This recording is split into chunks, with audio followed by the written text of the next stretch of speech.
best friends, got each other's back. We used to cruise around with a bass to the max. Everyone in school, while I was in the lab, cooking up some beats that would turn into tracks. High school chillin', I was on a mission. I had bigger dreams of being a musician. Teachers always talked, but I couldn't seem to listen. I lived in a fantasy land, they called it fiction. But I was gonna be big one day, playing shows on the road to a sold out stage. Nobody really cared or believed I would make it anywhere close, I would fail and fade. But that's cool, I love that, cause any little doubt gives me energy back. And now, I'm in a place where I'm glad I never gave up on the dreams I had. And big dreams lead to big things, and big swings lead to big rings. Championships or the big screen, anyone who did anything took a big swing. And big dreams lead to big things, and big swings lead to big rings. Championships or the big screen, anyone who did anything took a big swing.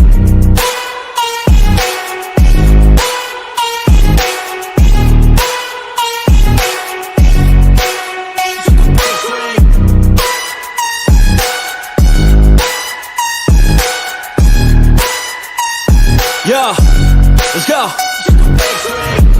So if you want something big, you gotta swing fast, swing hard and commit. You might miss 10 times, but when you hit, just make sure that you get all of it, okay?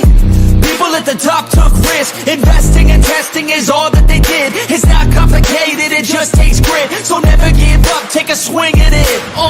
And big dreams lead to big things, and big swings lead to big rings. Championships or the big screen, anyone who did anything took a big swing. And big dreams lead to big things, and big swings lead to big rings. Championships or the big screen, anyone who did anything took a big swing.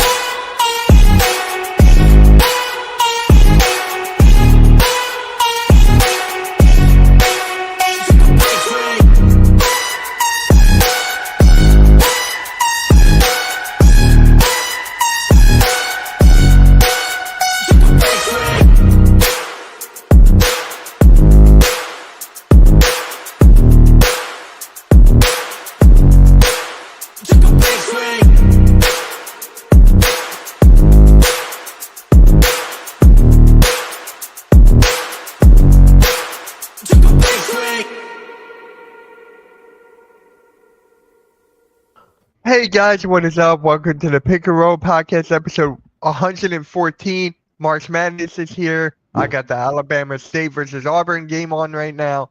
How you guys doing? Coach, Blaze, how you guys doing? Good. Chilling. Well.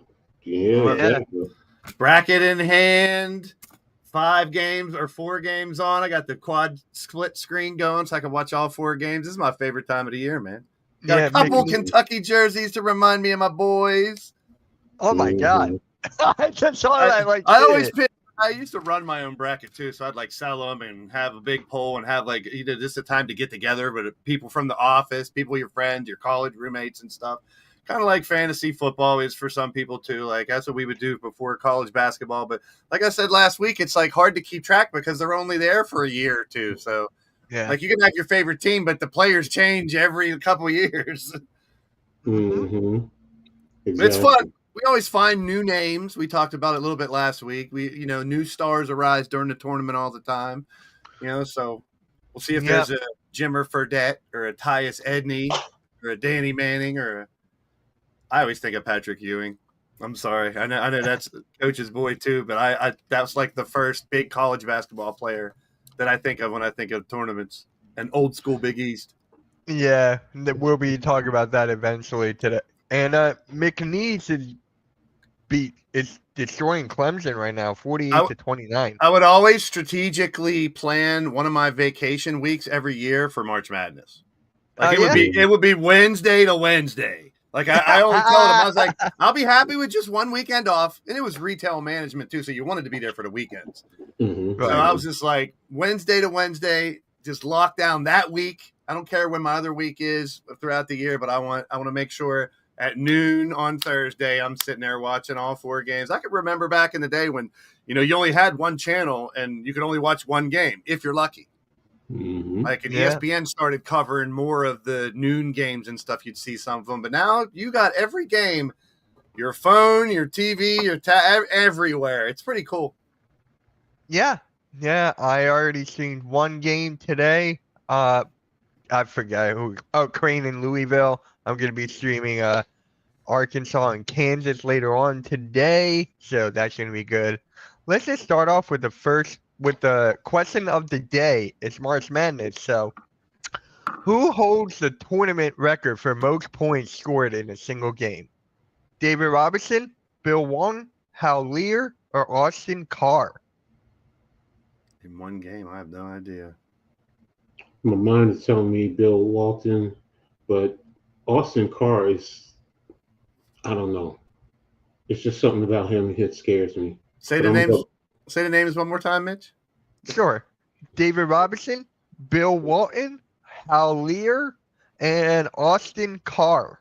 I'll take the Admiral, David Robinson. I know he had like a 60-pointer or something, but I don't think it's the top, but I don't know who else. I just remember his. He had a 50 or 60 or something he dropped. I mean, I remember Danny Manning, I think, averaged like 30 throughout the whole tournament for Kansas one year, which was pretty crazy. He was just went nuts during the tournament. I think Steph had a couple big games too in the tournament. I'll go with David Robinson. Probably wrong. Coach? Yeah, I'm staying with what I said, Walton.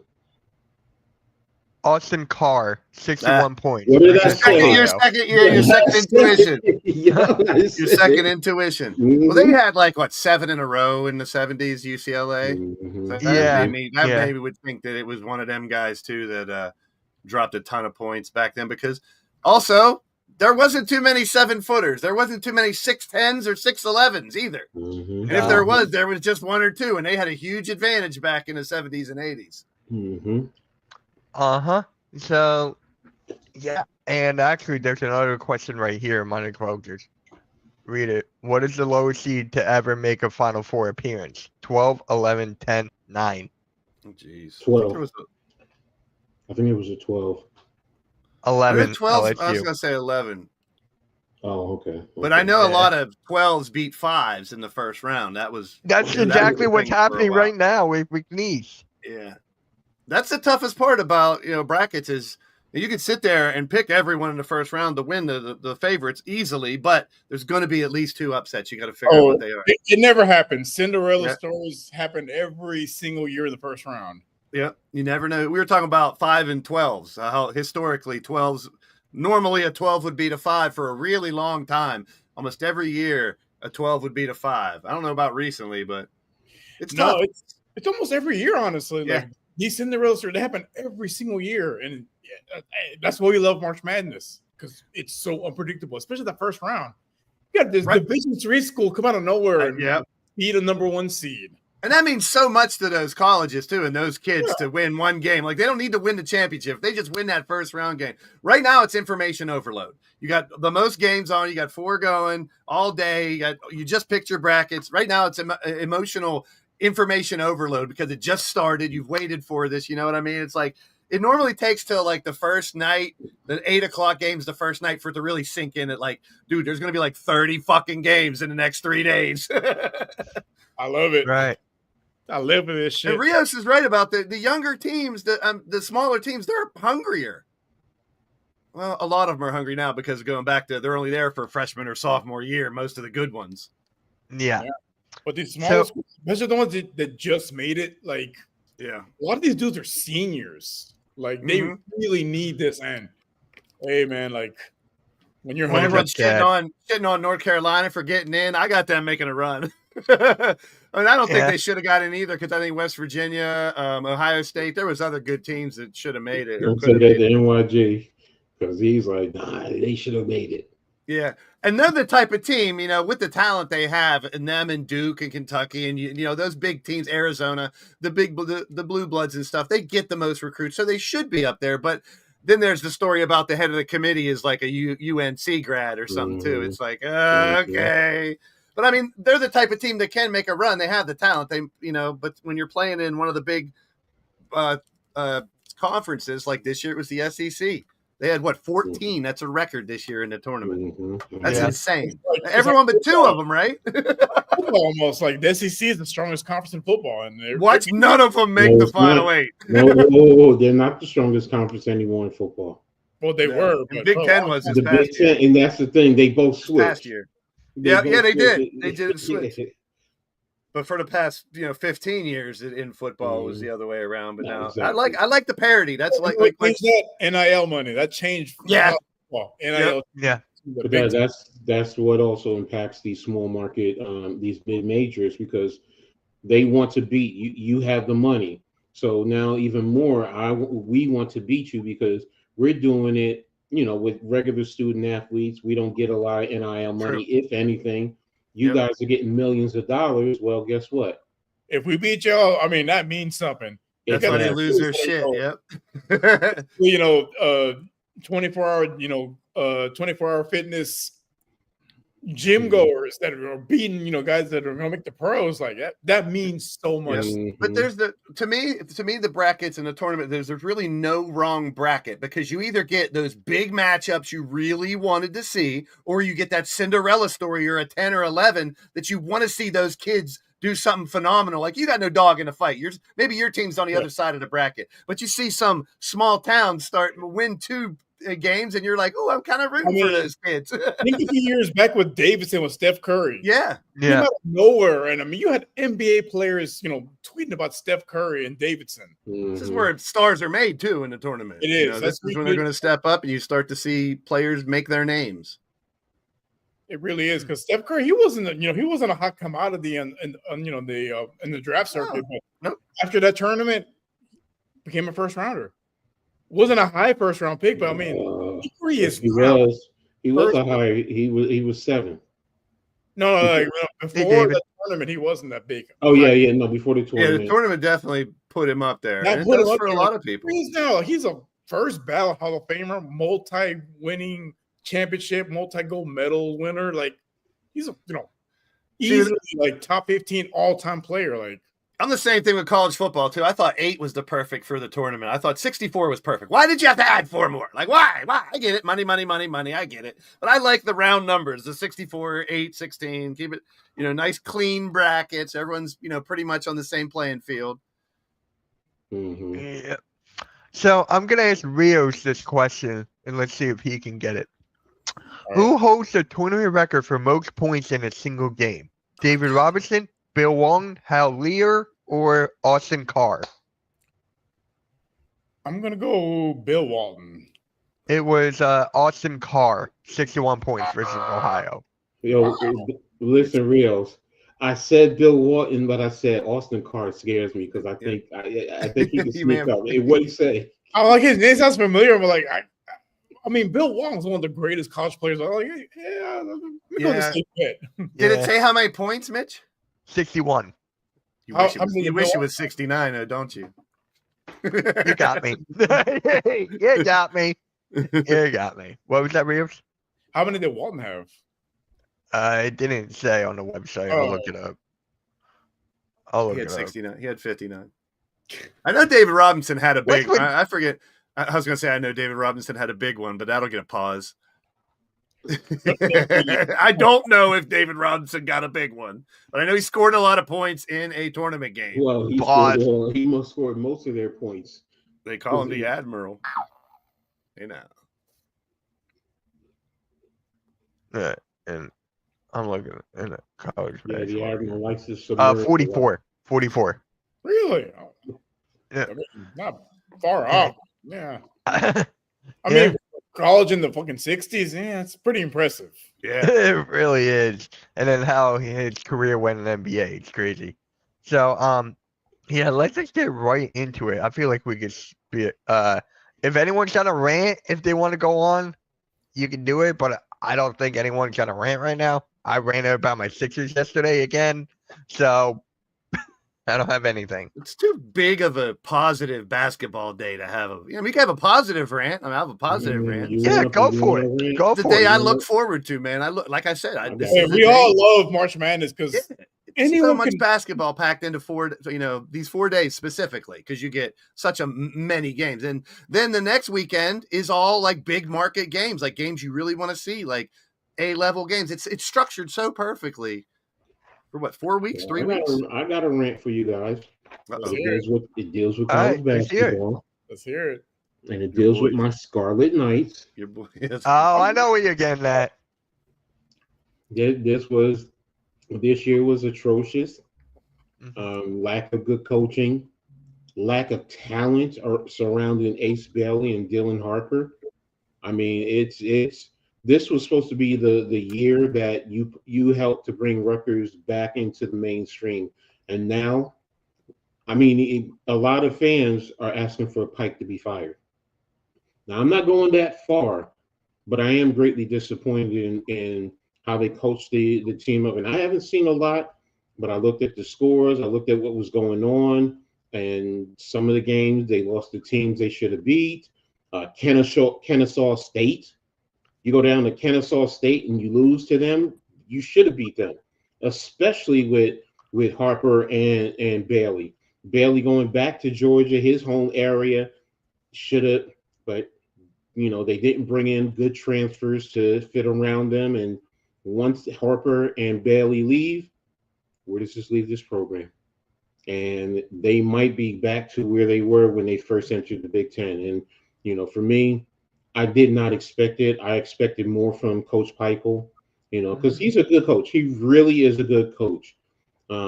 He lost his. It's real funny because Rutgers was known for defense, and this year their defense was atrocious, same as my Knicks. It's like, what the hell is going on? You're losing your grittiness, you're losing your defense. So, but that's a good way to put it. I mean, that's your team, and going into the year. I mean, I don't know if we've ever heard of arguably two of the top 3 picks on a team for the next year have such a disappointing season. Like, we should be talking about who they're playing in round 1. Mm-hmm. Exactly. It's crazy. It's crazy. The expectation was them to be in round 1. I was reading the article, and he broke it down. He said Harper sometimes would, make a move, attack the paint, and because there was a lack of talent around him, the defense collapsed around him, and it really, took away from what Rutgers was able to do. So, and the same thing with Bailey, and I looked at it and I thought about it. Jeremiah Williams was outstanding last year, and this year, nowhere to be found.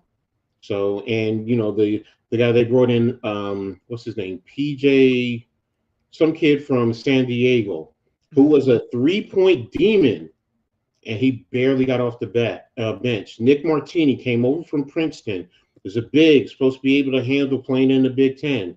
Looked totally lost. I don't know if it was they did not use him right. They talked about his 3-point shooting. Everything that players were brought in. Acuff, who came in from Eastern Michigan, was number 6 in scoring in all of the NCAA. Nothing. So I don't know if it's a product of Pike and how he does things, or they just did not target the right players. And I know Rutgers does not have there's always been a fight with NIL money with Rutgers, even being in the Big Ten.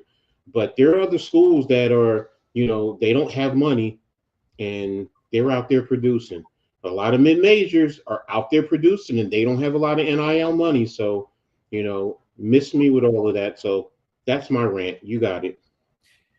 I think too, Coach, like you just pointed out, like, who wants it more? Yeah. Mm-hmm. At the very end, here's the thing, though, Coach. If with those 2 prospects, which are going to the NBA, top 5 picks, if you guys would have made a good run this year, then you start getting the NIL money because people are like, we want to play. That's how important this year was for you guys, and that goes back to our original argument. You don't have 3 years for players to grow and for you to earn more people. Like, hey, this is pretty good program. Maybe I want to go play there. And if they would have balled out this year, then the tidal wave, like St. John's is in that position right now. People are going to want to go play there now because of what they're doing. And they haven't for a long time. University of Houston too. Same thing. Years ago, there was one of the worst programs in the country. Yep. Well, Coach Sampson was out there with a bullhorn trying to get students. And then he turned the program around. Look at them now. They're in the Big 12. They're a top 4 favorite to win the whole thing. Like, all this in 8 years. It is doable. But you got to have guys that are hungry because they don't have 5-star recruits. No NIL money. Like, those kids that, they wanted to, show off for their hometown. Like, hey, this city means something to me. Like, I want to show off for my home team. And I mean, at the end of the day, it's more about wanting it than talent. Because people are like, oh, Duke's going to win. Like, yeah, you got Cooper Flag, but do those guys really want it though? Yep. Mm-hmm.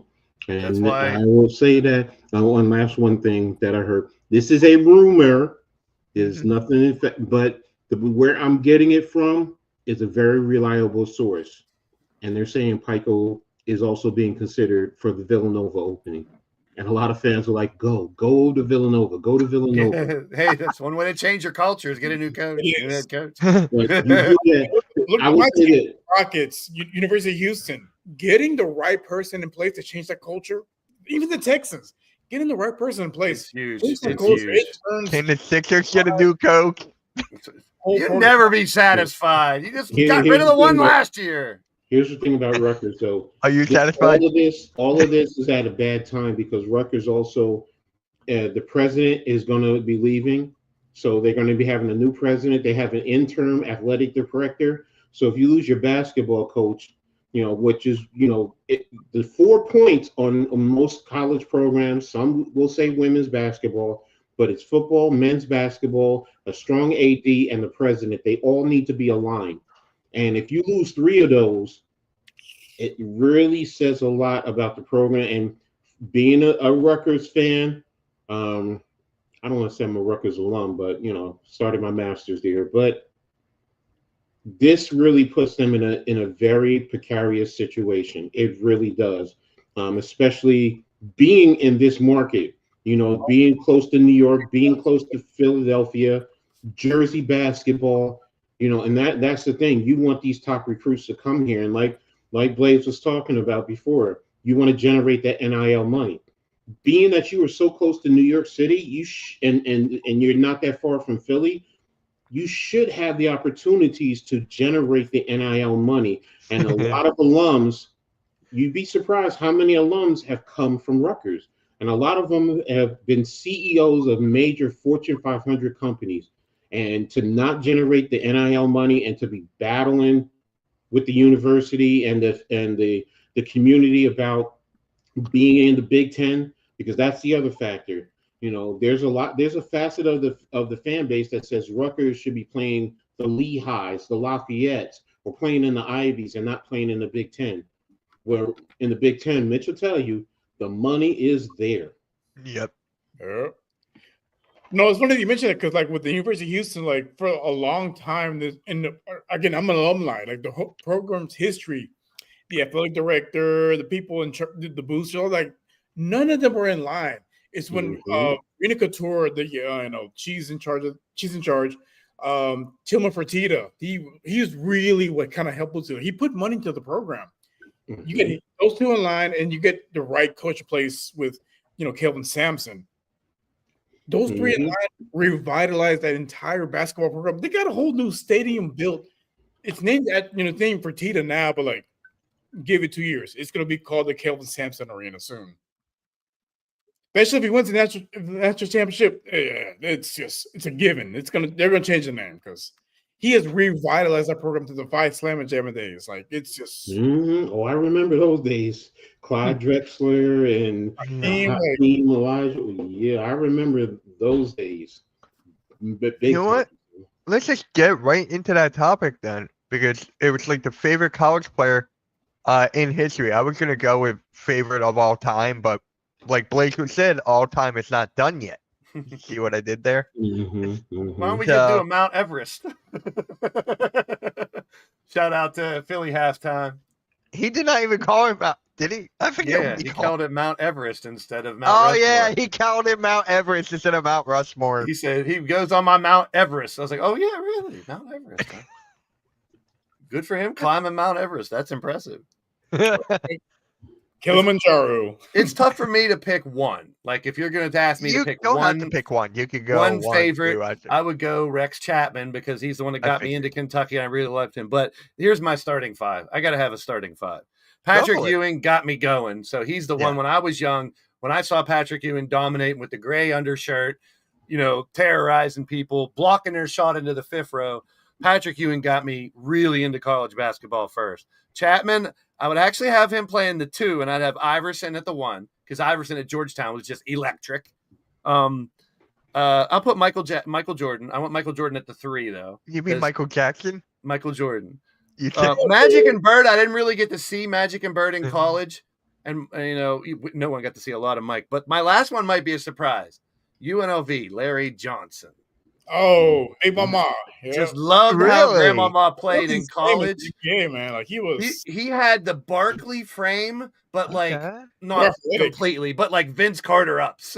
Like he would do windmills and shit, but he was big as before hell the too. Injuries, he was one of the most electrifying dunkers in the league. I played against a guy like that in college, and I always got the fuck out of the way if he had that look in his eye in the paint. Like normally I'll take a charge. I was a skinny dude who took charges. That's why I was always beat up. But when this dude came to the rim, no way. He reminds me of Zion. Exactly. That type of body frame. One that can do athleticism. Yep. It's before his time, really. Larry Johnson, that whole UNLV team back then. The Running Rebels. But that would be my 5. I can't. It's hard to pick just one. We're going 5 now. If we're going to do a starting 5, that's the least I could do. I couldn't just pick one. Oh, I had one, but I actually had 2. No, I had 2 actually. The one should be in your 5 then. Yeah. You already know who that one is, so I don't even have to say it. You just said it. Larry Johnson. No, Magic. Oh, Magic. Magic is one of my all-time favorites. Yeah, I kind of figured that. Yeah, so it's Magic.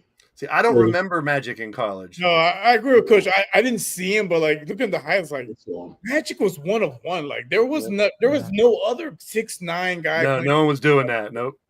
And playing all 5 positions. And all programs to their heights against Larry Bird and the Hoosiers. Like, come on. Like, that whole story, them fighting in college and then playing in the end and carrying that legacy on, that's just phenomenal sports. Like, you couldn't write a better story. That's completely different people, following their legacies throughout their career is just such a crazy story. I mean, imagine doing that, going from that, raising the slowly program, then, winning the NBA Finals MVP as a rookie.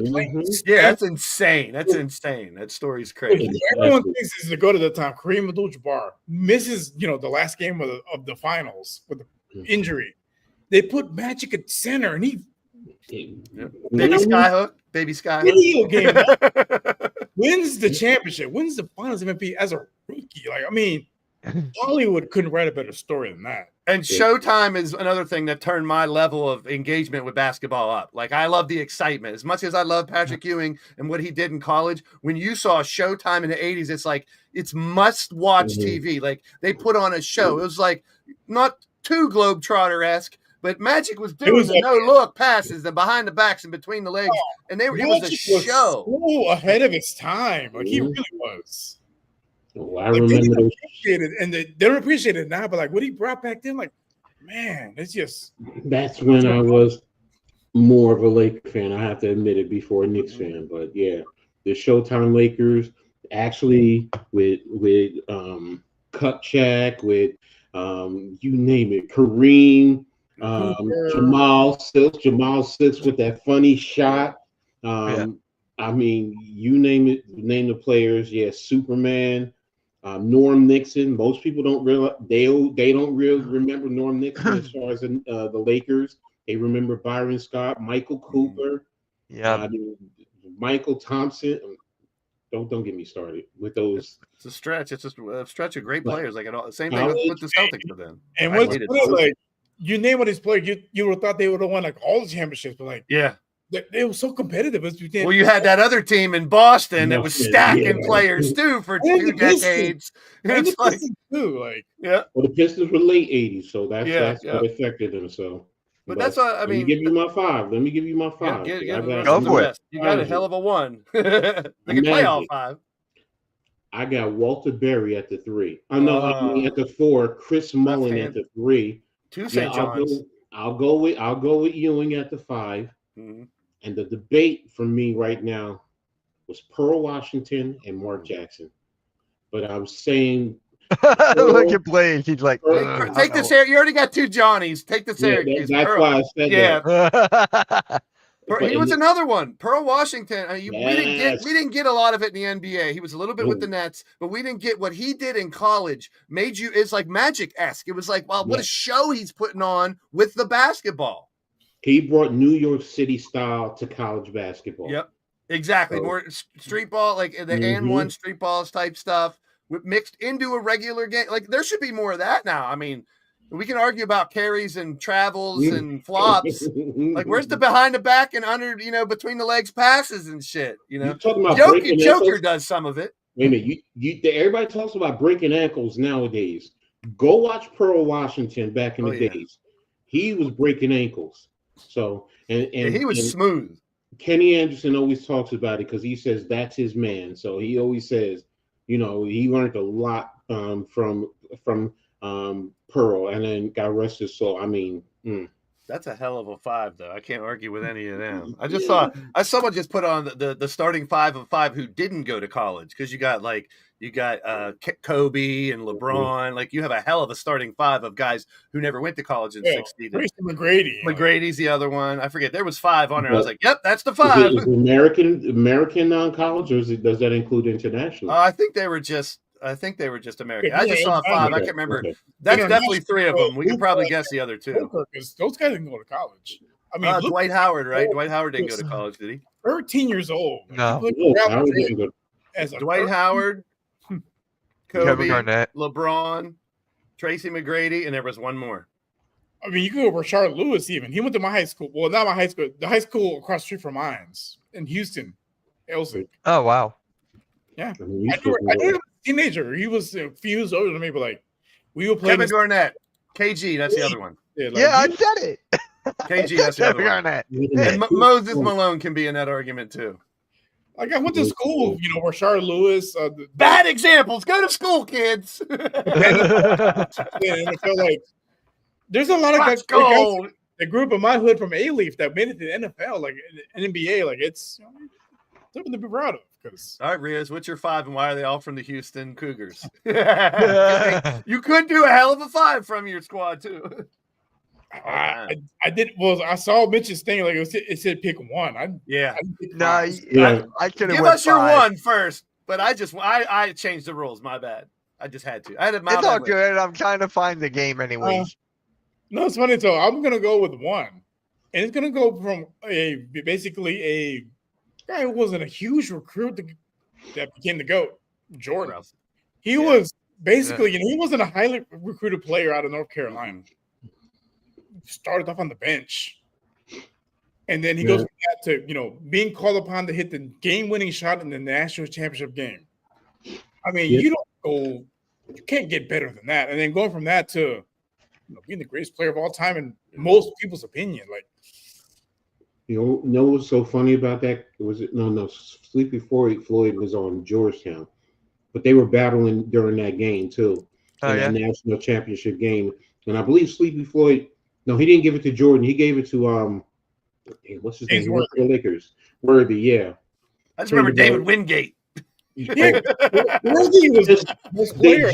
They just did it. I just saw the 30 for 30 about the Baltimore boys, and on that the Dunbar High School team that had everyone who went to Reggie Lewis, David Wingate, Muggsy Bogues. I'm sitting here watching. I'm like. It's about 7 of them that went to the NBA and had, fairly decent careers. And I'm just saying to myself, wow. And they said that high school team was the greatest of all times. And I can't argue with it. I mean, you can't. Yeah. If you didn't see it, why go watch it? It's the 30 for 30 called the Baltimore Boys. It's a good one. Check it out. But no, I look back at it like James Worthy was the best player on that team the entire season, his freshman year. Mm-hmm. They call upon this freshman to go for the game-winning shot, not game time, game-winning shot. And it wasn't like a slow rise, like you said, to fame. It was just like out of the blue. I mean, it took him a little bit in the NBA. He didn't come in the NBA and win MVP the first year. It wasn't like he scored almost 30 his rookie season. Yeah, it just never stopped. I mean, it was like you said, it wasn't all 4 years. He was coming out of high school, highly touted. To make that shot was huge though too. That shot was a big part of it. And I know he wasn't high touted, but he It's funny, like you watch The Last Dance, he was Mike Jordan. He wasn't Michael Jordan. He was Mike Jordan. He had to work his way up. He had to earn his respect. And with him, it wasn't about being the most talented. It was about being the hardest worker. Yeah. I just want to know with Brooklyn Joker, is he talking about in this current era, or are you talking about all time? Because if you're talking about all time, Stephen Curry is not going to last playing in the 80s. I'm sorry. He can be a great shooter, but they will do. I will put Zeke, Isaiah Thomas on him one-on-one. He will be physical with him. Hey, if we're gonna go shooters, I'm gonna go Mark Price. That's one of the purest shooters. Ray Allen. That jumper is perfect. I was gonna bring this up later, but who's yours though, Mitch? Who's your guy? All right, so obviously, of all time in college basketball. See, all time hasn't happened yet. So your favorite ever? You can still say ever since. Yeah. Jordan. Wait, I'm kind of curious who else you would put on your team, Rios, if you could have 4 more. Are there any honorable mentions that were close to your one? Honorable mention Steph Curry, because dude, he came out of nowhere. Yeah, undersized, under everything, and he elevated. It pains me as a Rockets fan to say this, but he giving him his flowers, he elevated. Out of all you, who's heard of Davidson before? No, that's big. Yeah. He elevated that program. He's got to be on there. Him, Hakeem didn't start playing basketball. Yeah. I was gonna say he's got to be on there for you. He played basketball at 15 years old. 3 years later, he's in the United States, dominating. Yep. And he was one of the most dominant college players in college basketball. Didn't play the sport growing up. He played soccer for the first 15 years of his life. It's got to be on there. Some people just got it. Oh, good block. So for me, my favorite is actually, I don't like Duke, but I love this guy. I've been watching him in high school. Zion. He just had a dominant era when he was there for the 1 year. He destroyed his sneaker. So that was another thing he did. You can already tell the age difference from me and coaches. But if you really want me to go, I was going to go with Curry. But if you really want me to, I was going to go Curry. I was going to go Carmelo. I was going to go. I was going to go Melo. Curry. Actually passed the ball. Grant Hill was before his time too. 6'8". 6'8.4". I guess. What is up, Leap? Hey, man. How you doing? Hell, even Penny Hardaway from Memphis. Penny Hardaway. No one saw Memphis on the map, but Penny Hardaway elevated that program, and look where he ended up in the NBA. Chris Jackson, LSU, Mahmoud Abdul-Rauf. Oh, yes. Chris Jackson was deadly in college, man. Jaw dropper. Just watching him, your jaw drops. What did he just do? Just so quick. And you can tell when one player in college is so many levels higher than the other. In the NBA, they're all NBA players. But in college, sometimes you'll see that one player is so talented, they stick out. Look how much better that dude is. Yeah, the special ones, man. All right. Marbury. Somebody explain to me why Leitner always had the hate. I understand coming from Kentucky. Yes, he's the douchey white boy. It's just a white boy who's just good at basketball, and he destroyed Michigan. You know what it is for me? I see the New York Michigan. I see the New York in him, point blank. Mm-hmm. I can recognize game, but he was kind of a douchebag. But he could ball. He could ball. He came off as that rich boy quarterback jock. I'm better than everyone. That's how he came off. I don't know him. That's fair. He shit on my parade in the tournament where they would have won it all. Well, he just made that fadeaway at the last second against mine. Did my boy Tate? Didn't Tate do the same thing to Kentucky? Yeah, Tate did. Yes, I grew up with Tate. Bring that back too. And I also think a lot of people, even though it's not really his fault, that he took that dream team spot. People are a little salty about that. Okay, this guy should have had it. I can see it. If you're going to pick a college player, that made him look like I'm entitled. I'm the best in college. I deserve to be on it. And it wasn't his decision. That was the way the team was going to be structured, regardless of who was the best player in college. It just happened to be him that year. And there was arguably three or four in the NBA who deserved that spot more than him. Oh, that's fair. That's fair. But they didn't know that was going to be such an iconic team either. They knew it was going to be huge, but there's no way to determine how much that changed the world of basketball. I mean, like they bringing the had international Shaq in that world spot. in. A team with Magic Johnson, Larry Bird, and then Yes, I'm saying the names are there, but no one could have. You could have said this is going to be huge, but no one could have imagined how much that would actually change basketball. 20, 30 years later, like it still lingers now. That You the could have had international Shaquille game O'Neal in that it spot. spawned the international game. Basically, it did. them doing that started the international game, and that's why we have That's Luka true. and Jokic and That's all true. these players now.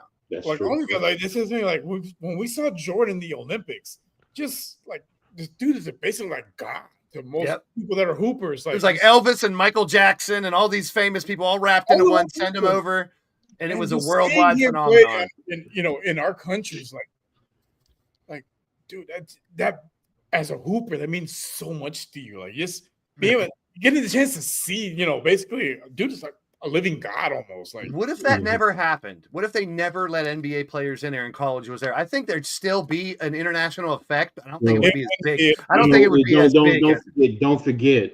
The United States was losing with a lot of college players to the international teams. That's Yes, why you yes. brought the NBA players on, because the United States said you guys have because the international had pro players, and we were sending college players, and the United States said, well, since you guys are playing with pros, technically, we're going to give you the best pros in the world, which changed the whole whole dynamic of.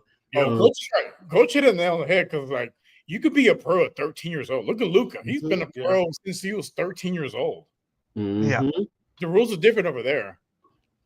So the NBA was like, hey, you know what? You guys want the best of the best? We got you. We're gonna give you Magic Johnson, Larry Bird, and the GOAT, Michael Jordan. Handle that. You skipped favorite March Madness moment. I was gonna go back to that because we were just talking about like favorite all the time. I was going back to I just that. didn't want you to forget it because I got a lot. Yeah, so do I. Fine, you go first. The first one, I'm sorry, Rios, that I think of is Lorenzo Charles at NC State. When the alley-oop, Mhm. and he dunked it. It was over. I mean, and I have no dog in the fight there. But when I think of What the is that, first Alex? thing, that I don't made blame me- you. I mean, that's Oh just, my! Clemson is down by Coach 3 with V's- 11.9 Coach V's left. team, like, dude, like he's such That a, was the first thing. I don't. And Lorenzo Charles and Derek Wittenberg. Whoever knew who the fuck they even were, and in one play, and the game was over. It was dominated. It was over, and that play had no business happening, and it happened so quick. I got to throw Keith Smart in there, Syracuse, when he hit that jumper. Indiana, that was phenomenal. Let's see if The you Mike don't put shot, of course, too. I'm gonna put it in there. And I got to remember the Danny Manning year, but I know he made a hell of a run through the tournament when Kansas won. He just basically carried them through it. He's not As- going to do it. And as much as I'd like to say What? 2012 national champs at Kentucky, that's when AD took control. But the first one I think of is going to be that Houston NC State one in Lorenzo Charles. There's So others. you did not put it in there. I knew you weren't going to do it because you gave it the finger. You gave it the bird earlier. Oh, that play, hell no. Plus, it didn't win at all. That just won.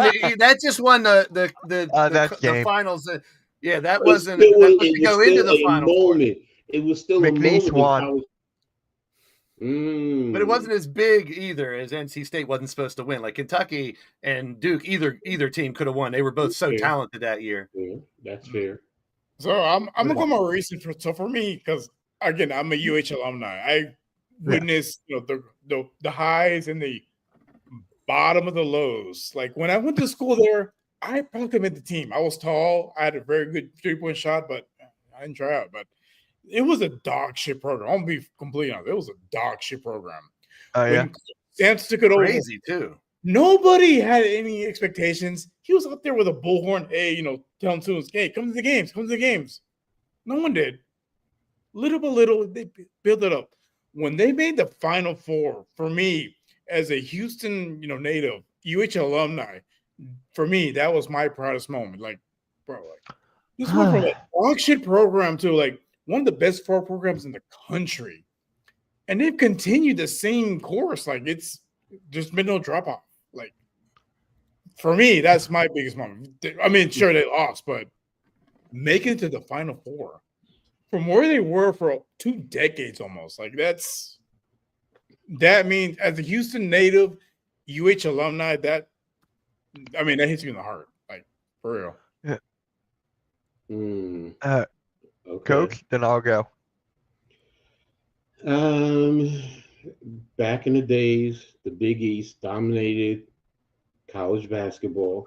And at that point in time, you sent 3 teams to the Final Four, and it was Georgetown, St. John's, and Villanova. And in the finals, it was Villanova and Georgetown. And I can remember Eddie Pinckney on the ground with the basketball because Villanova and Raleigh Massimino is all ecstatic. And it was just like you took down the big monster. You talk about Cinderella. Villanova, no one counted on Villanova. They had no business winning out of those 4. No business. No. That was a great one. Well, didn't Villanova win with a buzzer beater not long ago, too? That was mine. That was my moment. Well, we got our 12 over 5. That started the Villanova trend, though. That was the beginning. I remember it was some McLean was on the cover of Sports Illustrated because I collected Sports Illustrated. So my memory goes back to the covers of when these teams won. Yeah, magazines, kids. We used to have things, paper. You opened it, read it. If you liked it, you got a subscription. You got it every month. McNeese State, there's our 12 over 5. It's official. Yep. Clemson's gone. The final score, 69-67. Hey, Mitch, guess how many games the Sixers have played this year? 69. 69. They still have 13 left. I thought you'd lead the show off with that. No, because I'm upset with the Sixers right now. Holy shit. Clemson lost. Yeah. They came down to the wire. Clemson was like, they scored 40 some odd points in the second half. Damn. So, yeah. 12 always beats a 5.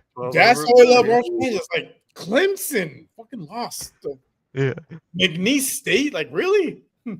Yeah. It's like we talked. You never know. High Point might win, or Troy might win, or Wofford might win. Wofford. But yeah, that was my moment where Chris Jenkins hit that buzzer beater.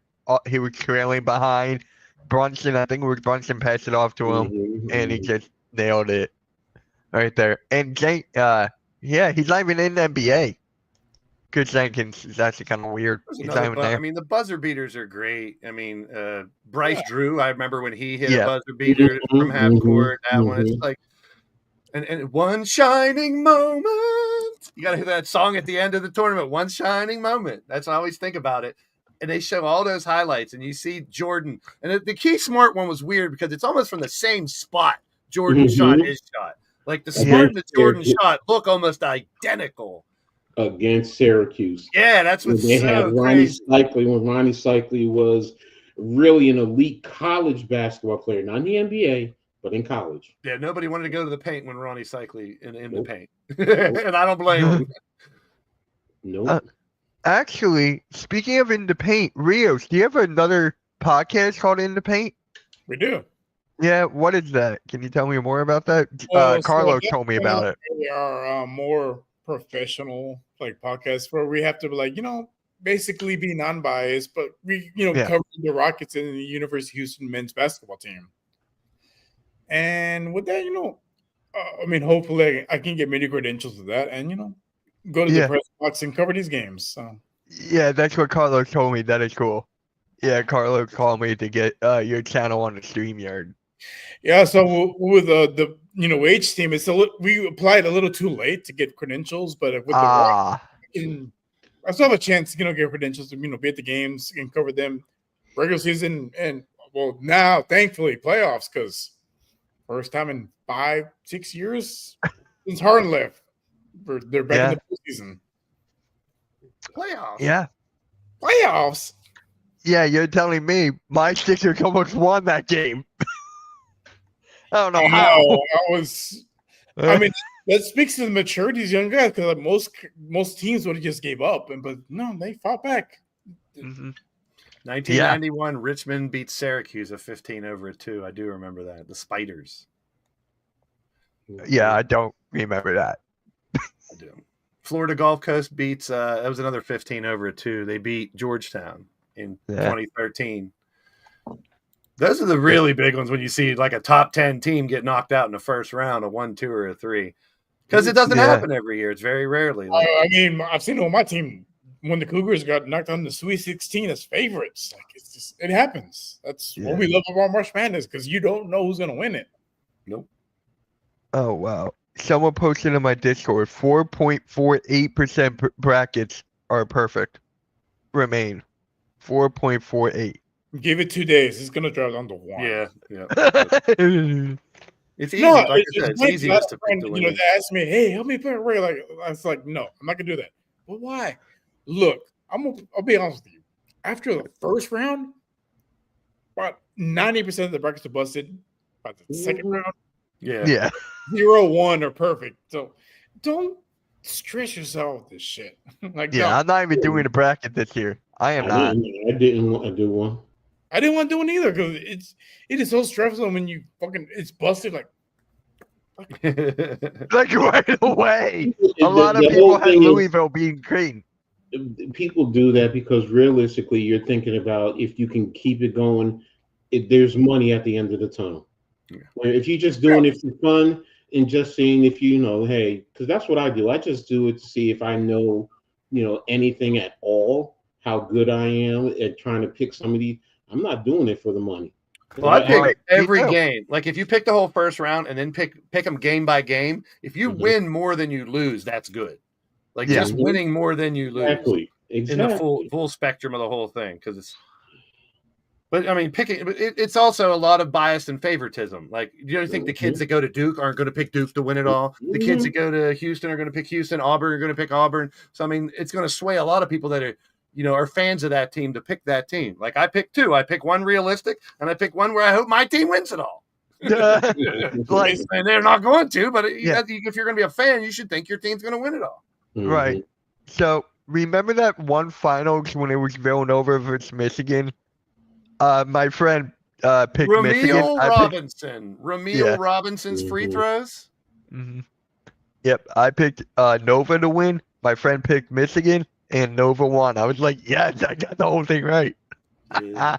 Timeout. Yeah. Here's a funny story about that, though. With the whole timeout, I wasn't around when the game was on, obviously.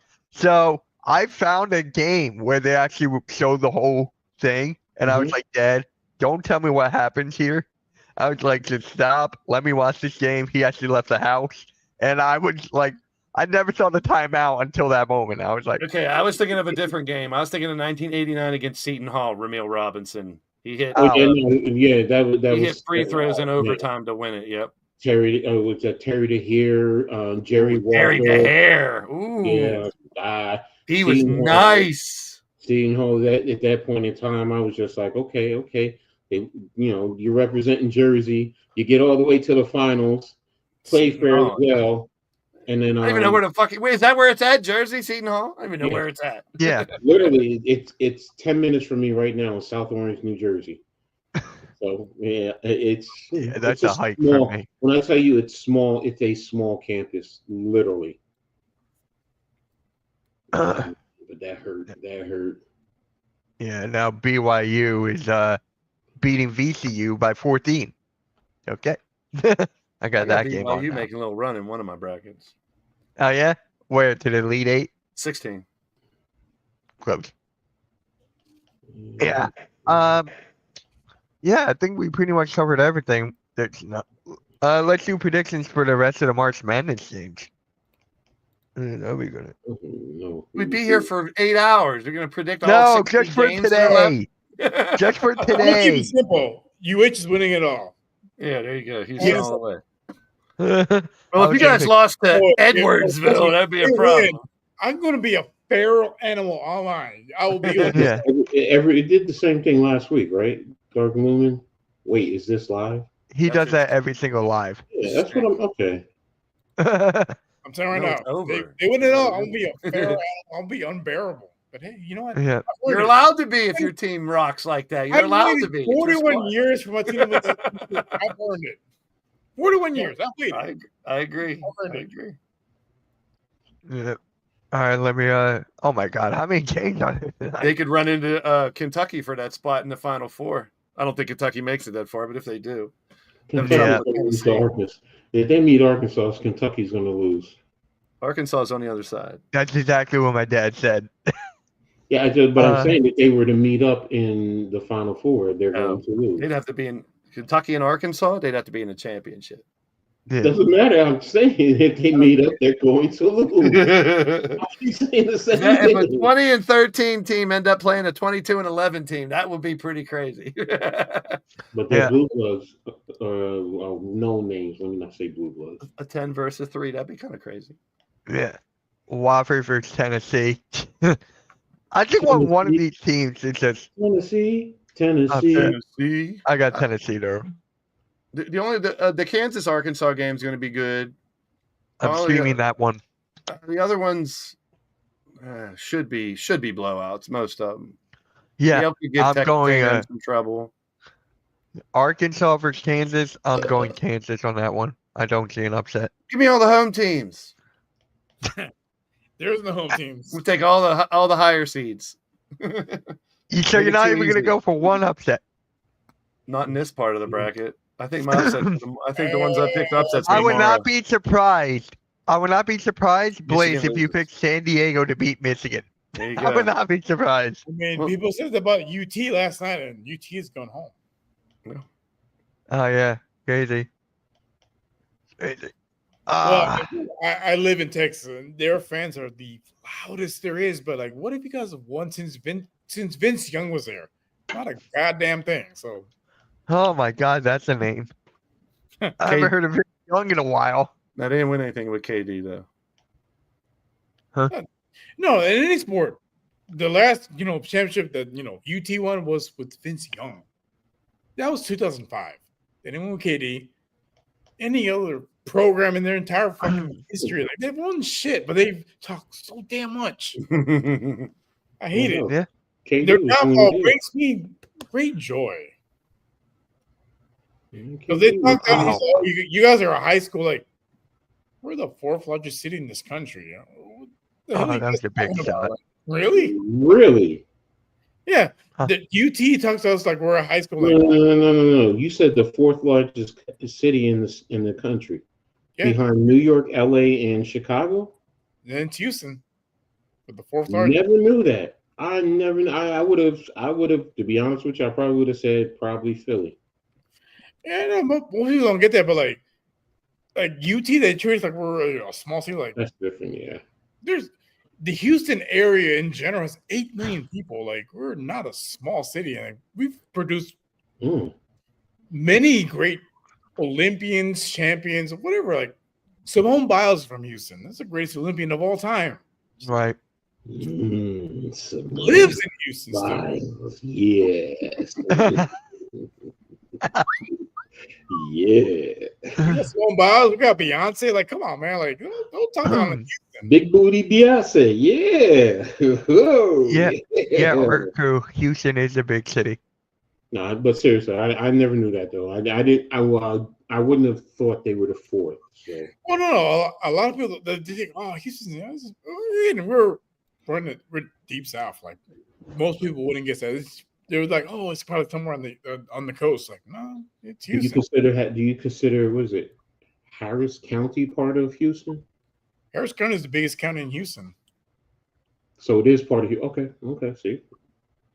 That's the biggest county in Houston. But yeah, Taught me something. Okay, so Houston itself has about 4 million people, but in the surrounding areas around Houston, it's almost 8 million people.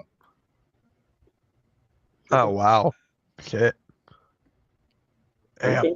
We have more, residents in our county than countries in Europe have. Like it's big. Like you live in Houston, you can drive an hour, you're still in Houston. So I mean, Coach You live in New York. Like you can drive an hour in New York, you're still in New York, right? I live in Jersey. I'm close to New York. But you could drive an hour in New York, you're still in New York, right? It depends on where you are and what borough you're going from. So if you're going from the Bronx to Brooklyn, it's going to probably take you about an hour to get there, especially with traffic. So now with no traffic, you can get there in probably 30 minutes. I mean, same here. There's places you can get to, like, it's 30 minutes, but like, but with traffic, deepest part of Houston, the deepest part of Houston, it's about an hour. Yeah, no, I get you, because it's like that with certain, like I said, certain parts, where you're going. It's just New York City is just heavily congested. Wait a minute, didn't you have a different cat, Blaze? This is Blaze. But didn't you have an all brown or black? Yeah, I got the big fat one. Yeah, she's somewhere around here. No, if you want to hear a trip, so I live in Texas. Twice as much as this old man. You can drive for 11 hours. You're still in the state of Texas from where I live. Well, Texas, I know is big, so I get it. I get that. We're bigger than countries in Europe. Everything's big in Texas. Well, look, if I ever get the chance, I'm coming there for some brisket. Hurricanes. We were evacuating. We I've drove never been to for Texas. almost 24 hours. Mind you, traffic. We were still in Texas. We were trying to go to, freaking New Mexico. No, we were driving for 24 hours. We were still in Texas. Couldn't get out. Is the brisket really that good? No, we were evacuating for a hurricane because we thought it was going to be a big one because this happened right after Katrina. Everyone was paranoid, so we were trying to leave. It barely rained. So, funny story. So next hurricane was Hurricane Ike. I was like, we'll be okay. We had no power for 2 weeks. It was bad. Oh my God. Mind you, this was in August. Yeah. If you guys have been to Texas in August, it's hotter than the seventh gate of hell. So it goes New York, Los Angeles, Chicago, Houston, Phoenix, Philly, San Antonio, San Diego, Dallas, San Jose. Phoenix? Yeah, Phoenix is number 5. Wow. Damn. And stinky ass Philly. It's the Pennsylvania Sixers to you. Rotten old Philly. Well, Pennsylvania Sixers to I will you. say this Big though. shithole. With New York and Philadelphia, if you count the tri-states there, then they surpassed them. Because Philly has South Jersey and Delaware, and then New York has North Jersey and Connecticut. And most people think that when you say North Jersey, like, oh, you're New York, or you say you're Connecticut, you think, oh, you're New York. So, but I get it. Didn't think that about Houston. Didn't know that about Phoenix. Thank you for educating me. I like learning something new. Yeah, me too. I didn't know that. Yeah, we had 8 million people, and traffic. People are like, oh, traffic can't be that bad. Oh, come visit and come view the traffic. It's not as bad as LA. I'm not gonna say it. Still fucking bad. I can't say it. I'm not gonna say it. No, say it. No, that's all right. I'm not gonna Just say it now. Now you got I'm not gonna offend anybody. Nope. You want to offend me? You want to offend me? Well, is it? Are they that large because people just come across the border and they had just come through the swinging gate? That part of the population? Nah, it's about Is it the Gulf of Houston now? it's about an 8-hour drive from that little gate. The little gate. I came, I saw, I left my little 8-hour drive. That's all. hungover ass is laying back down. Goddess is hungover. No, it's funny. Like, so people ask me, compare New York to Thank Houston. you, Goddess. We're both very diverse. We have a lot of people from different countries. Mm-hmm, Like where I grew up, I can go down the street, get authentic Vietnamese food. Go the other way, get authentic Italian food. Go another way, authentic Indian food, Greek food. Making me hungry. Oh, Greece. I love me some good Greek food. Oh, yes. It's like people talk about the bodegas in New York, and also like you can do the same thing in here in Houston. Like you can go anywhere, get like authentic from that country's food. Like it's just we're a very diverse place. I love it. Like I love the diversity. Like I've experienced so much different culture and different foods, and I wouldn't trade for anything. You won me. You won my fat ass when you start talking about food. Yes. See, I'm coming down there to Texas, getting you a nice thick steak. The only thing I will not do is go to Jerry's World. I will never, ever, ever go to Jerry's World. Even though I don't blame you. No. Can't do it. Can't do it. But a nice thick steak, authentic steak. Like I said earlier, brisket.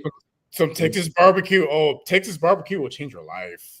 I'm telling you. Talking about. Telling you. And people tell me, oh, when I eat brisket, they're like, oh, you got to try it from Texas. There's nothing like it. All I get is Arby's. No. I don't like Arby's. No. You just teasing me with brisket and shit. Yes, it. Damn, no fair. Texas brisket. Oh my God, that will change your life. So where I live in Houston, like the real good briskets, about 3 hours away. I will drive there religious hours. 3 hours to get some brisket. That's some good brisket. That's good. I'll drive a half an hour to get Popeyes because that's the closest Popeyes to me. I will 3 hours. half an hour to get Popeyes. Waiting on it to get cooked, eat it, and then drive back. That's the whole day right there. Yeah. Yes. You guys don't get how good Texas brisket is. That's just People want to say, "Oh, KC brisket." No. Kansas City brisket. When I win the lottery, I'm calling you, Blaze. I'm like, Blaze, I'm flying down in my private jet to go that 3 hour brisket. Yeah, we're going to Texas for the brisket place. And as a matter of fact, we'll get a hotel so we don't have to drive back, so we can really lounge. Well, brisket for breakfast. There's this place in Austin. They open at 6 a.m. There's a line around the block. Oh, geez. Every single day. 6 a.m. 6 a.m. I ain't up that early. Oh my gosh. That's if I gotta get up at 6 a.m. to get some good eats, I'm getting up at 6 a.m. Yeah. That's how good it is here in Texas. Like 6 a.m. And they close at 11. Mind you're in line. 11 a.m. or 11 p.m. No, 11 a.m. They're open for 5 hours. Come on. Yeah. All right, guys. Good plays. You're looking down. Saying, come on, pause. See, I always talk about pause. Pause. You messing with the little kitty looking down, saying, "Come on." And then here comes Raph at that moment. That's how good it is. People are waiting in line around a mile long for that brisket. I am sometimes Joey Plays. Oh God. No Diddy. I thought a putty tat. I did see a putty tat. Okay, guys, see you next week.